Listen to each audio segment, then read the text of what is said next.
With a shift towards industrialization, Africa is rising steadily. However, this new development is taking a toll on the continent's pristine landscapes and resources. How can Africa achieve industrialization without tipping the ecological balance? This is the critical balance that the Worldwide Fund is helping communities in Africa achieve. WWF has introduced a transboundary education program tailored to respond to the emerging environmental challenges. It is a concept in school curricula known as Education for Sustainable Development, or simply ESD. One of the goals of the program was to ensure that we provide a clean and healthy environment for the children in those areas. Morning school. Under this program, teachers are trained to use practical outdoor activities to explain abstract concepts such as soil erosion, sustainable living, energy crisis, and nature conservation to enrich children's knowledge and conservation skills. About 54,000 pupils and students have internalized and put to practice the noble concept of education for sustainable development. The way you conserve the environment is by using... The first stage was to find out basically what education for sustainable development was, and then eventually it came up to writing the policy documents. This replaces an earlier concept in East Africa of environmental education. ESD now brings in a paradigm shift where it brings in the 3 pillars of conservation. That is, you must think about the environment, you must think about the society, you must think about the economy. The realization of the immense output from schools has been made possible through WWF's partnerships with relevant institutions. The Wildlife Clubs of Kenya is bringing the ESD concept to reality in Kenya's 14 schools. In Kibos Prison Primary School, we have a garden which is behind the classes, planting vegetables like the cowpeas and some traditional vegetables. When it comes in harvesting, you are going to harvest and sell them to the teachers or outside there in the market.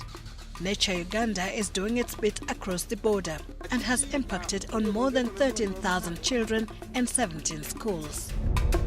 Here in Blessed Sacrament Kimanya Primary School in Masaka, these little ones already understand the value of developing and harnessing nature's resources, which has started earning them income, both at individual and school level. We have managed to maintain the greening of the school by planting not only flowers, but also plants, which plants can even assist us to save the overspending of meals for both teachers and the learners.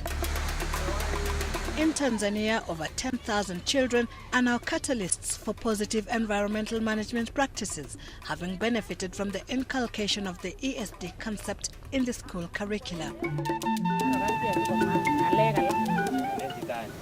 Apart from integrating ESD in the school curriculum, WWF has established a parallel intervention at the community level.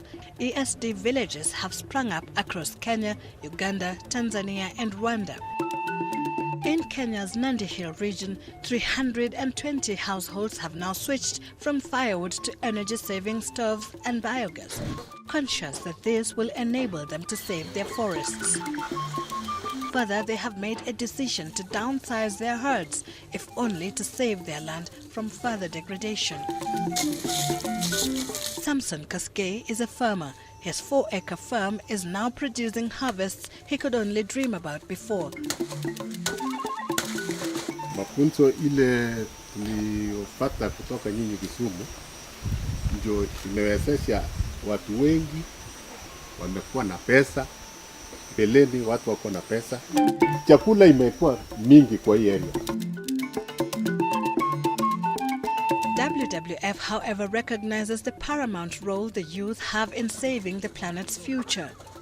The Enego Youth Group has created employment for its members through tree planting and vegetable farming, guaranteeing them an honest income. We have worked with about 48 youth CBOs cutting across the 4 countries, Kenya, Uganda, Tanzania, and Rwanda. And all these CBOs are actually organized CBOs, and we've built their capacity on financial management, on leadership. In Masaka, Uganda, a community-based organization known as Together in Development Initiative, TDI, is changing the economic and health status of its youth members through a myriad of projects. TDI set up a pig project, which started off with 30 pigs. Now members get piglets to breed in their own farms from here. A poultry project holding over 1,500 chicken is also growing exponentially. The initiative enjoys the support of the WWF and Nature Uganda. They moved away from utilizing the wetland. 13% of Uganda is wetland, but none of them is protected. So we needed to do something about it. And therefore we used a principle that is called wise use principle of Ramsar Convention, where you identify critical wetlands that are of international importance and designate them as Ramsar sites. And therefore we worked with government to gazette them as Ramsar sites.